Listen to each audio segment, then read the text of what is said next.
Praise the lord. దేవుని నామానికి మహిమ కలుగును గాక. మన రక్షకుడు ప్రభువైన యేసుక్రీస్తు నామంలో మీ అందరికీ నా ప్రత్యేకమైన వందనాలు. అందరూ ఎలా ఉన్నారు? బాగున్నారా? అనుదిన మన్నా అనేటువంటి యొక్క ఆధ్యాత్మిక కార్యక్రమానికి మిమ్మల్ని ప్రేమతో ఆహ్వానిస్తున్నాను. ఈ యొక్క అనుదినము దేవుని యొక్క వాక్యము చేత మీరెంతగానో బలపరచబడుతున్నారని నేను నమ్ముచున్నాను. ఈరోజు కూడా ఒక చక్కటి వాక్యాన్ని ధ్యానం చేసుకుందాం. నేటి ధ్యానాంశము 56వ కీర్తన 4వ వచనము. దేవుని యందు నమ్మిక ఉంచున్నాను, నేను భయపడను. చూడండి, చక్కటి మాట ఇక్కడ మనం చూస్తున్నాము. కీర్తనకారుడు చెప్తున్నాడు, నేను భయపడను, దేవుని యందు నమ్మిక ఉంచున్నాను కాబట్టి అనే మాటను మనం చూస్తున్నాం. ఈరోజు నా ప్రపంచమంతా కూడా చాలా మందికి తెలియని భయాలతో భయపడుతున్నారు, బాధపడుతున్నారు. పిల్లారా, ఎంతోమంది తెలియని భయాలు, ఏదో సంభవించబోతుందని, వాళ్ళకేదో జరుగుతుందని, వాళ్ళకి ఏవేవో అవుతున్నాయని చెప్పి, వాళ్ళు ఎందులోనో చిక్కుకుంటున్నారని చెప్పి, ఏ సమస్యలు వారికి వస్తున్నవని, అనారోగ్యం వారికి వస్తుంది అని చెప్పి తెలియని భయాలతో ఈ రోజున చాలామంది భయపడిపోతున్నారు, భయాలలో చిక్కుంటున్నారు. ఈ రోజున కీర్తనకారుడు మనతో మాట్లాడుతున్నాడు, నేను భయపడను. ఎందుకు నేను భయపడను అంటే, దేవుని యందు నేను నమ్మిక ఉంచున్నాను కాబట్టి. అంటే దేవుని యందు నమ్మిక ఉంచితే మన జీవితాలలో భయం అనేది లేకుండా చేస్తాడు ఆయన. ప్రియులారా, ఆయన యందు నమ్మిక ఉంచువారు కదలక నిత్యము నిలుచు సియోను కొండవలే ఉంటారని బైబిల్ చెప్తుంది. ఆయన యందు నమ్మిక ఉంచువారు స్థిరంగా ఉంటారు, కదిలించబడరు.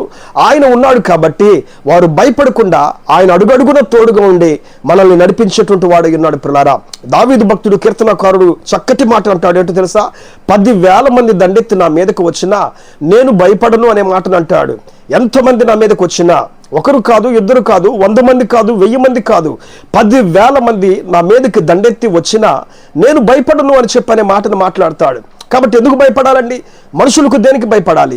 డబ్బుకు దేనికి భయపడాలి? అనారోగ్యానికి దేనికి భయపడాలి? ఈ లోకంలో వచ్చేటువంటి శోధనలకు, అపవాది క్రియలకు దేనికి మనం భయపడాలి?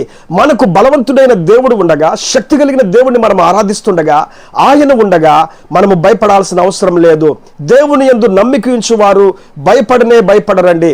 బైబిల్ గ్రంథంలో యేసయ్య అనేక ఊరి వాడల ప్రాంతాలు దర్శిస్తూ వెళ్తూ ఉండగా, ఆయన ఒక ఇంట ప్రవేశిస్తున్నప్పుడు త్రోవలో 2 గుడ్డివారు యేసయ్య దగ్గరకు వచ్చి, దావీదు కుమారుడా, నజరేయుడైన యేసు, మమ్మల్ని కనికరించయ్యా, మమ్మల్ని కరుణించయ్యా అని చెప్పి కేకలు వేస్తూ మరి బిగ్గరగా అరుస్తూ ఉన్నటువంటి సందర్భంలో యేసయ్య ఇంటిని ప్రవేశించి ఆ ఇంట్లోనికి వారిని పిలిపించి యేసయ్య వారితో చెప్తున్న మాట ఏంటో తెలుసా? నేను ఇది చేయగలనని మీరు నమ్ముచున్నారా అనే మాటను వారిని అడుగుతాడు. ఆయన వారిని స్వస్థపరిచే ముందుగా ఒక చక్కటి మాట అడుగుతున్నాడు.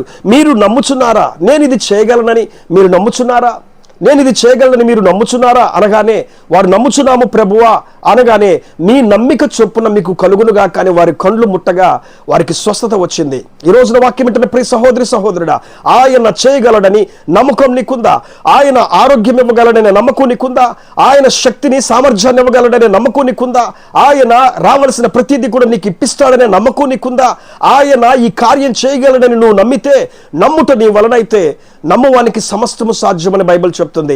ఆయన ఇది చేయగలడని ఈ రోజున గనుక నువ్వు నమ్మితే నీ జీవితంలో అద్భుతాలు చూస్తావు, నీ జీవితంలో గొప్ప కార్యాలు చూస్తావు. నీ జీవితంలో భయము అనేది నువ్వు చూడవు. పిల్లారా, భయాన్ని నువ్వు పోగొట్టుకోవాలంటే దేవుని యందు నమ్మిక ఉంచు. అందుకే ఆయన యందు నమ్మిక ఉంచువారు బలవంతులుగా ఉంటారు, శక్తివంతులుగా ఉంటారు.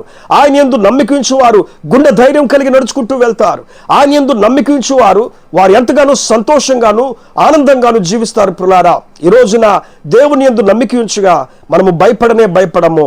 ఆయన యందు నువ్వు నమ్మిక ఉంచుచుండగా ఆయన నీ జీవితంలో భయమును తొలగించి నిన్ను ధైర్యపరచునుగాక.